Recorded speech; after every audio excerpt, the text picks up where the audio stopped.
चंद्रपूर जिल्ह्यात 5 दिवस चाललेल्या अतिवृष्टीमुळे प्रमुख सिंचन प्रकल्प तुडुंब भरलेत। जिल्ह्याची वार्षिक पर्जन्य सरासरी 1135 मिलीमीटर असून गेल्या 5 दिवसाच्या पावसात हा एकदा 718 मिलीमीटर एवढा नोंदवला गेलाय। शहरालगतच्या इरई धरणाची 5 दारं उघडली असून इरई नदीत मोठा जलविसर्ग होत आहे। त्यामुळे नदीकाठी राहणाऱ्या नागरिकांना सतर्कतेचा इशारा देण्यात आलाय। अतिवृष्टीच्या काळात इरई धरणाच्या क्षेत्रात 2 युवकांचा बुडून मृत्यू झाल्याची घटना ताजी असल्याने प्रशासनाने या धरणाकडे जाण्याचा मार्ग बंद केला असून या मार्गावर पोलीस बंदोबस्त तैनात करण्यात आला आहे।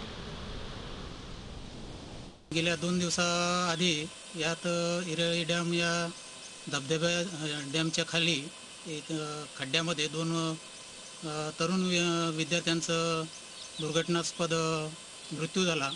त्यामुळे हे क्षेत्र प्रतिबंधित क्षेत्र म्हणून जाहीर करण्यात आलेलं असून इथं येणाऱ्या पर्यटकांना परत पुन्हा अशी कोणती दुर्घटना घडून येऊ नये याकरिता इथं पोलीस स्टाफ बंदोबस्त लावण्यात आलेला आहे।